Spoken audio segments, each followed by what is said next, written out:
Madam তো পরেই হয়ে গেছে। বিগত গভর্নমেন্টের কথা ভুলে যান, আপনাদের কাছে তো প্রত্যাশা অনেক। হায়াত যে খারাপ নির্মাতা আমি সেটা বলবো না।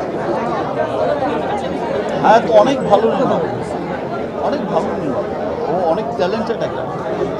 কিন্তু ব্যাপারটা হয়ে গেছে, সব কিছুই হয়েছে সময়। দেখো, আমি সব সময় কিন্তু নতুনদের প্রেফার করি। আমি 30টা গল্প শুনে কিন্তু একটা গল্প সিলেক্ট করি।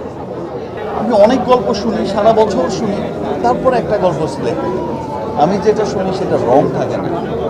আমি শুনি, আমার টিম শোনে, একাধিক অনেকবার শোনে। এবার যেটা হয়েছে, যেমন হৃদয়ের ক্ষেত্রে যেটা বলা হয়েছিল যে হৃদয়ের ছবি করবেন আপনি, তুফান রিলিজ হলো মাত্র, এত ভিড় ছবি। আমি বলেছি যে হৃদয়ের সিনেমা দেখে সবাইকে বলতে হবে হৃদয় হচ্ছে one of the best director, commercial director. দম আছে ভাই। হায়াতের ক্ষেত্রেও সেটা কিন্তু ব্যাপারটা ছিল। হায়াতের সিনেমা দেখে, হায়াত কিন্তু খুবই ট্যালেন্টেড একটা মানুষ, ও আসলে সময়টা পায়নি। সিরিয়াসলি বললাম, ও যদি সময় পেত, আমিও যদি সময় পেতাম, কোথায় প্রবলেম হতো? প্রবলেম হচ্ছে সাউন্ডে, প্রবলেম হচ্ছে সিজিতে, এটা তো ওর কাজ না। প্রবলেম হচ্ছে কালারে। এই পারমিশন জটিলতার কারণেই কিন্তু দেখো যে আমাদের যে মূল শিডিউল ছিল, পুরো শিডিউল শেষ হয়ে গেল। তারপর যা করেছি, আরেকজনের কাছ থেকে চেয়ে এনে শিডিউল করেছি।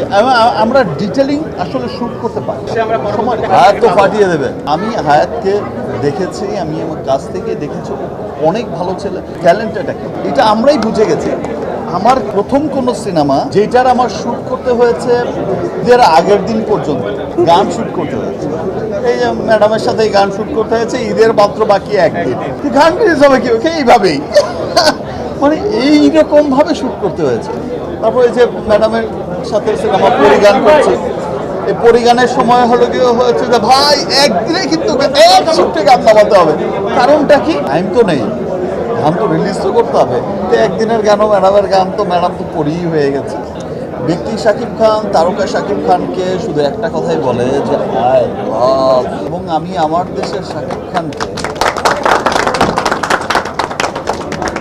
আরও পুশ করতে চাই যে আপনি আরও, এখন নতুন গভর্নমেন্ট এসেছে, আমি তাদের কাছেও বলতে চাই যে প্লিজ বিগত গভর্নমেন্টের কথা ভুলে যান, আপনাদের কাছে তো প্রত্যাশা অনেক, মানুষের আশা অনেক। সিনেমা নিয়ে আপনারাও কাজ করেন। আপনারা শুধু সিনেমা ইন্ডাস্ট্রিকে ভাববেন না যে নাচে গানে ভরপুর একটা বিনোদনের জায়গা। একটা সিনেমা একটা জাতি গঠনে, একটা সমাজ, একটা পরিবার গঠনে সবচেয়ে বড় ভূমিকা পালন করে। এবং সিনেমা কিন্তু আপনার কৃষ্টি কালচারকে পুরো বিশ্বে পৌঁছে দেওয়ার সবচেয়ে বড় মাধ্যমই হচ্ছে সিনেমা। সো এটার দিকে ধ্যান দিন, আদারওয়াইজ আপনার জাতির মেরুদণ্ড শক্তভাবে গড়ে উঠবে না। সো গভর্নমেন্টের কাছে আমিও এইটা চাহিদা, আপনি এটা করেন। আমি তো আর ব্যক্তি শাকিব খান আর বললেন যে তারকা শাকিব খান, ব্যক্তি শাকিব খান তো ভালোবাসি। রাত 12টা বাজে, তারপরে এত খারাপ হয়েছে এটা বলতে পারবো না। ইনফ্যাক্ট এমন তো ব্যাপারটা ছিল কি আছে, দেখো আমার কাছে এমন ব্যাপার ছিল, আমি শুনতে পাচ্ছিলাম যে ভাই ঠিক আছে, আমি নয় 5 দিন ঢুকতে পারলাম না, ম্যাডাম নয় বা হায়াত নয় 5 দিন মাল্টিপ্লেক্সে ঢুকতে পারলাম না। 5 দিনের সবচেয়ে ভালো কে ছিল? কোনোটাই ছিল না।